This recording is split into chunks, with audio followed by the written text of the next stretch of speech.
Mesdames, Messieurs, ici Denise Bombardier, bienvenue à Raison Passion. Simone Veil est une des personnalités les plus prestigieuses de la politique en France, où elle fut ministre, et en Europe, où elle présida le Parlement européen. Mais Simone Veil est surtout un des derniers témoins des camps de concentration nazis. D'origine juive, elle fut déportée avec sa mère et sa sœur à Auschwitz. Sa mère est morte dans les fours crématoires, alors que sa sœur et elle ont survécu au camp. Simone Veil jette sur les êtres et leurs actions un regard unique, douloureusement lucide et d'une tolérance qui en surprendra plusieurs. Je vous invite à regarder cet entretien qui a été pour moi beaucoup plus qu'un exercice professionnel. Simone Veil, on peut penser que si je n'ai pas devant moi la présidente de la République, comme on dit au Québec, c'est probablement parce que vous êtes une femme. Est-ce que je me trompe? Non, je ne pense pas. Et même je suis sûre que non, parce que ce qui est paradoxal, c'est que je n'ai fait de la politique, que je n'ai été ministre puis président du Parlement européen, que parce que je suis une femme. Alors, ça paraît tout à fait étonnant. Je suis l'espèce d'alibi, le cas d'espèce extraordinaire. Et d'ailleurs, j'essaye, quand je raisonne par rapport aux femmes, parce que je suis une lutteuse pour la cause des femmes, de ne pas prendre mon propre exemple. En 1974, j'étais magistrat. Je ne faisais pas de politique. Je m'intéressais à la politique. Oui. Mais je trouvais qu'il devait y avoir un devoir de réserve, que les magistrats ne devaient pas aller dans des réunions politiques et manifester leurs sentiments, parce qu'ensuite, ils pouvaient avoir un procès qui touche à des problèmes politiques et à juger. Et le président Giscard d'Estaing, qui venait d'être élu, souhaitait avoir des femmes dans son gouvernement. Et c'est comme ça que je suis devenue ministre, puis depuis que je suis toujours là. Mais donc c'est parce que j'étais une femme. Ils ont dit, on veut des femmes, on a cherché, je connaissais assez bien les travaux parlementaires par mon travail de magistrat. Mais pourquoi? Puisque les sondages dans ce pays, on fait beaucoup de sondages, beaucoup plus que chez nous, sur la popularité des personnalités politiques. Vraiment, ces sondages, très souvent, vous ont favorisé sur une très longue période. Est-ce que vous avez mis un frein à votre ambition personnelle à cet égard? Oui, vous savez, je reste toujours lucide. Alors, vous parlez des sondages, c'est vrai que depuis maintenant plus de 20 ans, j'ai été ministre, enfin, j'ai été toujours en tête, ou presque en tête. Mais pour une raison qui est très particulière, et qui, en fait, justement, quand je raisonne, me dit, ça ne me permet pas d'être vraiment, d'avoir des prétentions les plus hautes sur la base de ces sondages, c'est parce que quand on analyse les sondages, il y a à peu près toujours autant de gens de gauche et de droite qui me sont favorables. Alors qu'en général, les gens, les hommes ou les femmes politiques, sont populaires à droite ou sont populaires à gauche. Tandis que moi, j'ai une grande popularité des deux côtés. Alors c'est pour ça que très souvent, je suis en tête. Oui. Et puis je ne suis pas... En fait, surtout, je n'ai jamais voulu être vraiment intégrée dans un parti politique. Je suis inscrite par moment, je suis inscrite à l'UDF, mais dans ce qu'il y a de plus souple, comme courant, et puis de temps en temps je quitte. Enfin, je veux rester indépendante. Mais est-ce que ce n'est pas, et là il faut retourner à votre expérience, à votre jeunesse, à cette expérience terrible des camps, est-ce que ce n'est pas parce qu'au fond, vous êtes incapable d'être dans une position dichotomique, c'est-à-dire de voir le bien et le mal, c'est noir, c'est blanc. Est-ce que quand on a vécu, qu'on est sorti des camps et qu'on a survécu, est-ce qu'on est capable de porter des jugements tranchés comme ça? Oui, je suis très étonnée de votre question, parce que c'est une question qu'on ne m'a jamais posée de cette façon, et au contraire, les gens pensent qu'on a des positions très tranchées compte tenu de ce qu'on a vécu. Il y a les gens qui ont été nos bourreaux et qu'on déteste, et ceux qui auraient été au contraire des gens formidables, tous solidaires. Eh bien, ce que vous dites est beaucoup plus proche de ce que je ressens, c'est tout à fait vrai. Mon expérience des camps, du camp, c'est que les mêmes sont en gébette souvent. On voit des gens admirables, qui sont toujours admirables, et puis il y en a d'autres qui peuvent être des gens formidables, et à un moment donné, tout d'un coup, ils craquent, et le contraire. Et donc, c'est tout à fait... c'est comme ça que je le ressens profondément. Je n'arrive pas effectivement à dire tout est blanc et tout est noir, et surtout, il y a dans l'âme humaine, dans le comportement humain, les deux tendances, et c'est une lutte permanente entre les deux. Les SS, qui étaient les pires des bourreaux qu'on puisse imaginer, enfin qui étaient capables vraiment d'être très gentils avec un enfant, et 5 minutes après l'emmener à la chambre à gaz, après même l'avoir torturé. Donc c'était pas seulement un ordre, ils rentraient chez eux, ils étaient d'excellents pères de famille. Quelle sorte de jeune fille étiez-vous avant les camps? C'est difficile de le dire parce qu'au fond, j'ai quitté une vie normale très jeune, puisque dès l'âge de la guerre est arrivée, j'avais 12 ans, qu'ensuite c'était donc une vie un peu particulière. J'ai été cachée dans une famille à l'âge de 15 ans et demi, et déjà nous vivions une vie assez cloîtrée. J'étais tout de même, il faut dire, une jeune fille d'abord très coquette. Ça inquiétait beaucoup ma mère, qui trouvait que j'aguichais, que j'étais vraiment... Elle s'inquiétait pour l'avenir, elle me voyait finir très mal, vraiment très mal, elle s'inquiétait beaucoup. C'était un souci, parce que ma sœur aînée était infiniment plus réservée, plus sage, plus raisonnable. Moi, j'étais la plus jeune, très gâtée, relativement. Moi, j'étais surtout, mes parents n'avaient pas le moyen de me gâter, surtout c'était la guerre matériellement, mais très gâtée par la tendresse d'une mère qui a été la passion de ma vie. Et très choyée par les autres frères et sœurs, et probablement assez capricieuse, et au fond volontaire. J'aimais pas la mollesse, j'aimais que les choses marchent, j'aimais entraîner, oui. Sans doute. Est-ce que c'est cette volonté-là qui vous a permis de passer à travers?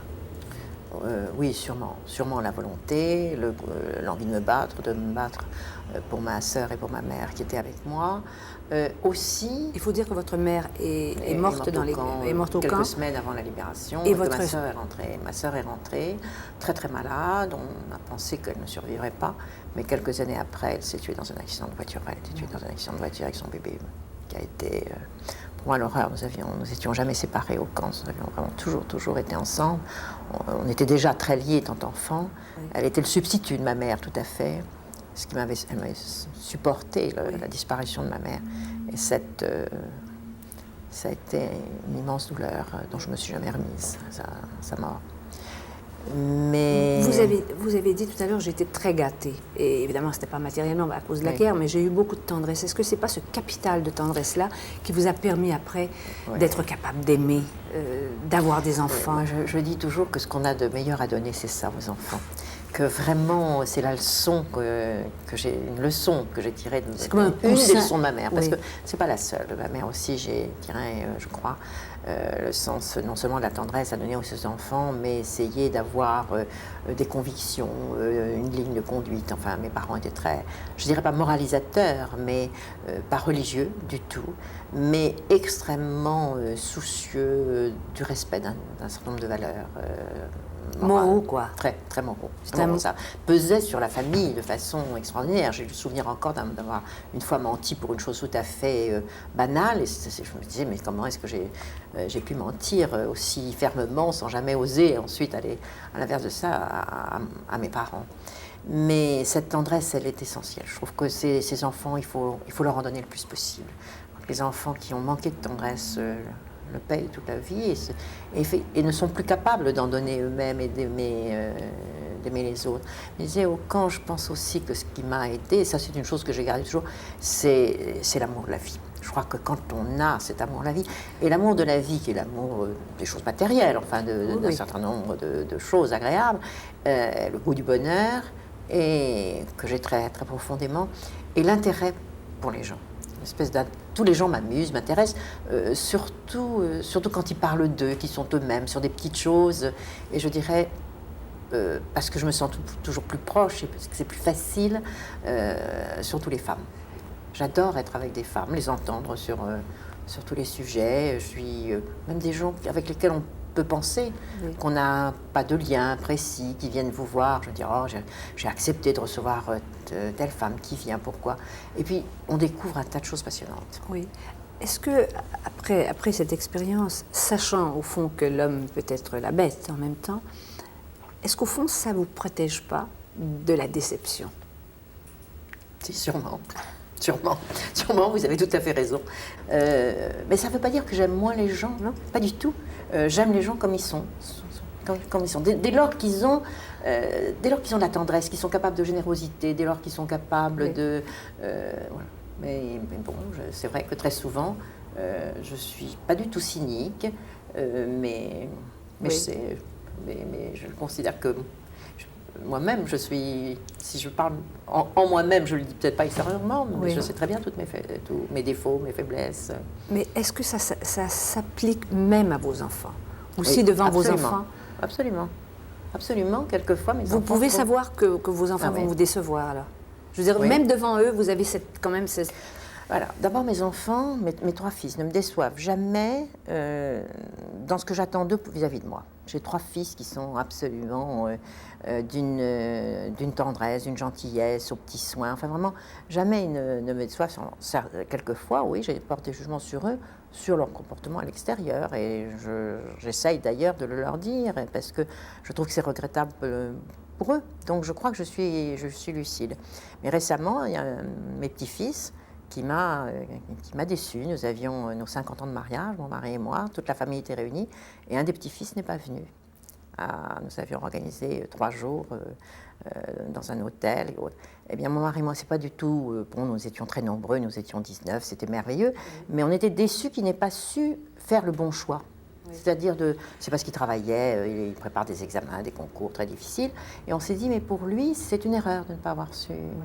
Mais votre mari, alors à ce moment-là, était plus déçu que vous, finalement, oui, compte tenu il était de déçu, absolument. Moi, je pensais qu'il ne viendrait pas. Et lui était très déçu et très furieux. 4e meeting de Simone Veil, hier soir à Lille. Meeting un instant perturbé par une dizaine de manifestants protestant contre la loi sur l'avortement. Ils avaient des pancartes que j'ai eu le temps de lire, sur lesquelles il y avait « Veil Hitler, même combat ». Alors là, je ne peux pas ne pas répondre. Et je dirais à ceux qui se portaient ces pancartes, même s'ils sont sortis, mais je souhaite qu'ils m'entendent, c'est que ce sont eux qui sont des nazis et que j'en ai la preuve par le courrier qu'ils m'adressent. Simone Veil, vous disiez tout à l'heure que vous aimez beaucoup la compagnie des femmes. Est-ce à dire que vous trouvez des vertus particulières aux femmes? Oui, tout à fait. Ah oui. Tout à fait. D'abord, moi, je ne suis plus du tout de ces féministes qui étaient très attachées à dire il y a une égalité complète, les femmes et les hommes, c'est pareil. C'était un peu le féminisme de Simone de Beauvoir dans le IIe siècle, qui a été une révélation pour les femmes de ma génération. Ça nous a beaucoup aidé parce que ça nous a aidé à conquérir l'égalité des droits. Mais en fait, je trouve que c'est aussi un très grand enrichissement de penser que nous sommes tout à fait différents. Nous n'avons pas le même type d'imagination, les mêmes préoccupations, les mêmes priorités dans la vie, la même, je dirais, à la fois absence d'ambition pour le pouvoir et la volonté de réaliser. Je crois que chez les femmes, c'est très fréquent. On veut agir, on veut aboutir, mais pas pour des décorations, moins pour l'argent, moins pour le pouvoir. Sinon, le pouvoir, dans la mesure où il permet de faire des choses. Et ça me paraît très, très important. Mais c'est une richesse pour la société de penser qu'il y a justement des hommes et des femmes qui sont complémentaires et qui, au fond, apportent des choses qui sont indispensables à une société équilibrée. Alors en France, on a beaucoup de progrès à faire parce qu'on n'est pas très présente dans la vie politique. Mais pour le quotidien, quand on passait une soirée, quand on est, ou même passer un week-end, partir en vacances, un moment qui est un peu un moment normalement perdu, je trouve à dire beaucoup plus de choses à une amie femme qu'à un homme. Oui, mais il reste que les femmes qui font de la politique aiment le pouvoir aussi. Je veux dire, il y a un plaisir à exercer le pouvoir, non? Oui, mais pas de la même façon. Vraiment pas. Vraiment. De la même façon. Vraiment pas du tout de la même façon. Alors, est-ce que c'est difficile, il y en a de porter une appréciation sur cette question. Il y a tellement peu de femmes il y a tellement peu de femmes qui ont le pouvoir qu'on peut dire que celles qui ont accédé sont particulières, qu'elles sont obligées d'avoir un certain comportement parce que sans ça, si elles aimaient trop le pouvoir pour le pouvoir, elles seraient éliminées. Donc je crois que c'est seulement quand, dans 50 ans, parce que je ne suis pas tellement optimiste sur la rapidité de l'évolution, où il y aura espère peut-être une égalité ou une quasi-égalité entre les hommes et les femmes sur ce point qu'on pourra juger. Je crois tout de même que, en tout cas, aujourd'hui, les femmes tiennent davantage à leur indépendance, à être fidèles à leurs idées, à leurs engagements, à vouloir agir et parfois d'ailleurs à imposer même. Elles n'ont pas la manière. Souvent, elles sont un peu brutales et autoritaires pour pouvoir réaliser ce qu'elles veulent. Oui. Vous dites tout à l'heure, parfois les femmes, justement parce qu'il n'y en a pas beaucoup au pouvoir, que le pouvoir n'est pas quelque chose de familier et d'intégré, peuvent être autoritaires ou parfois brutales dans leur façon de l'exercer. Est-ce que ça a été votre cas? Oui, sûrement on me reproche d'être autoritaire. Est-ce qu'on reproche ça aux hommes? Non, beaucoup moins. Moi, je sais par exemple dans les postes que j'ai occupés qu'il y a certains de mes prédécesseurs ou successeurs qui ont été beaucoup plus autoritaires. On ne leur a jamais reproché. Certains ministres sont, ou même hautes autorités de l'État qui sont connus pour leur très mauvais caractère. On ne le dit pas, on ne l'écrit pas. Tandis que moi, c'est étiqueté une fois pour toutes. Ça revient, je suis très autoritaire. En même temps, c'est peut-être vrai, mais je sais changer d'avis tout à fait. Je demande tout à fait l'avis de mes conseillers. Et j'observe que les deux équipes que j'ai eues quand j'étais au gouvernement, je suis restée très très liée avec eux. Encore maintenant, plus de 20 ans après, nous avons encore des relations très, très régulières. Et je crois qu'on a formé des équipes très solides avec des gens qui vraiment discutaient, dialoguaient. Mais peut-être que les femmes ont besoin, quelquefois, de faire preuve de plus d'autorité, parce que sans ça, on leur reproche de ne pas avoir d'autorité. Alors donc c'est piégé. C'est complètement piégé. C'est complètement piégé. Mais surtout, moi, ce que je vois, c'est que les femmes sont capables de renoncer à une fonction si on leur demande quelque chose qui est contraire à ce qu'elles pensent. Enfin, vraiment, elles sont beaucoup plus attachées à faire valoir leurs idées, quelquefois, quand elles sont tout à fait convaincues, ne pas accepter de faire des compromis. Oui. Votre mari voulait faire de la politique, c'est un homme d'affaires important, et voulait faire de la politique, je crois, plus jeune, et c'est à vous qu'on a offert un poste. Comme je l'ai dit, parce que j'étais oui, d'accord. Mais est-ce que ça a été... Oui. Oui, mais parce que lui, il aurait dû faire le parcours du combattant, si j'ose dire. Il n'avait pas envie d'avoir une circonscription en province, ça ne s'est pas trouvé. Il était haut fonctionnaire à l'époque, ça ne s'est pas trouvé. Et vous avez accepté ça? Et moi, j'ai accepté. Oui. Mais écoutez, paradoxalement... Est-ce que ça a été difficile pour lui? C'est ça que je veux dire. C'est difficile d'être le mari de Simone Veil. Encore aujourd'hui, pour lui, c'est difficile. Parce que c'est un homme... Mais paradoxalement, il l'a mieux accepté que quand j'ai commencé à travailler. La vraie crise, il y a eu une vraie crise dans notre ménage, c'est quand ayant terminé nos études, nous étions connus en sciences politiques et en faisant du droit ensemble, tout à fait au début de nos études, nous sommes mariés très très jeunes, et quand je lui ai dit, quand on a eu terminé l'un et l'autre, et je lui ai dit, bon, ben maintenant je vais travailler, je vais être avocate, ce que je souhaitais, il m'a dit, non. Je dis, comment non? Ah non, c'est d'abord pas le métier pour une femme, et puis non, tu restes à la maison. Enfin, il ne voulait absolument pas, il voulait que je sois comme sa mère, la femme au foyer, et que j'élève les enfants. Et surtout que dans le milieu, nous étions ses camarades de l'école d'administration, en général, les femmes ne travaillaient pas. Et je dis, écoute, bon, il n'y a pas le choix, je suis décidée, j'ai toujours... Ça, c'était ma mère qui m'avait enseigné ça, parce qu'elle-même ne travaillait pas et le regrettait beaucoup. Elle avait été très, très triste de ne pas avoir pu exercer cette profession. Et puis, c'est une indépendance qui me paraît indispensable. Donc alors là, j'étais décidée à ne pas transiger. Ça a été une vraie crise et je ne transigeais pas. Alors, est-ce à dire que vous étiez prête à ce moment-là à rompre avec votre mari s'il avait dit non? Ah ben j'aurais travaillé. Non, mais ça, c'était vraiment une vraie crise. Ah oui, non, c'était une vraie crise. Alors, on a transigé et j'ai repris des études pour devenir magistrat, parce que ça, il acceptait. Il trouvait que c'était plus convenable, que c'était mieux. Et au fond, les choses qui m'intéressaient, qui avaient fait que j'avais eu envie d'être avocat, je les retrouvais dans la profession de magistrat, tout à fait dans la même ligne. Donc, je n'ai pas eu de regret du tout. J'ai beaucoup aimé ce que j'ai fait comme magistrat. Simone Veil, où sont vos plus grands bonheurs dans la vie? Qu'est-ce que vous aimez le plus? D'être avec mes enfants et mes petits-enfants. Il y a quelques années, on m'avait dit, qu'est-ce que votre fantasme, qu'est-ce que c'est? Et je dis, mon fantasme, ce serait un lit immense, avec tous mes enfants dessus, de passer des heures à parler et mes petits-enfants. Voilà, ça c'est mon bonheur. Et d'ailleurs, tous les samedis, la plupart des enfants et des petits-enfants viennent, nous sommes très nombreux, et c'est un vrai moment de bonheur parce que c'est très gai. Alors, les gens qui viennent sont tout à fait stupéfaits parce qu'on a l'air de fou, on s'engueule, même quelquefois il y a eu une assiette cassée par un fils tapant sur l'assiette ou un verre, bon. Mais on discute de tout. Et on est vraiment très, très, très proches. On parle de tout ce qui nous intéresse. Mais j'ai le fils avocat, un médecin, donc on parle aussi beaucoup politique, de choses sérieuses, mais dans une atmosphère de totale liberté. Et je crois que les enfants, pour les enfants, c'est aussi un moment de bonheur. On se téléphone beaucoup, on se voit. Puis alors, je dirais comme hobby, parce que j'aime beaucoup, j'adore Paris. Et que le samedi matin, quand je peux, je garde la matinée pour à la fois me promener dans Paris, toujours découvrir, on découvre toujours dans Paris qui change beaucoup, et puis aller voir des expositions de peinture. Voilà. À Paris, nous sommes tellement favorisés avec des expositions, des galeries. Voilà. Quelle est l'importance de la mémoire pour vous? C'est tellement, je dirais alors, intégré dans ma vie que, d'abord parce que elle est toujours présente pour moi, mais je crois qu'on est On est obligé de l'exprimer et puis il y a une responsabilité. Quand on a un peu la position que j'ai eue d'être au gouvernement, d'avoir une certaine popularité, on se dit que c'est quand on s'exprime, c'est tout de même mieux entendu que quand c'est quelqu'un qui est tout à fait anonyme. On en a plus aussi l'occasion. Alors je sais aussi qu'on dise ah, elle profite de sa situation, elle essaye d'attendrir en parlant de ça. Alors on est un peu piégé. C'est comme quand je disais pour les femmes, vous savez, on n'en parle pas, on dit elle essaye de le cacher, vraiment elle pourrait, et quand on en parle, on vous dit oh, bah, tout de même ça commence à bien faire, elle nous embête. Mais je crois qu'on est obligé d'en parler, et d'en parler très concrètement, d'expliquer, de faire comprendre, et de dire qu'on n'a pas le droit d'oublier.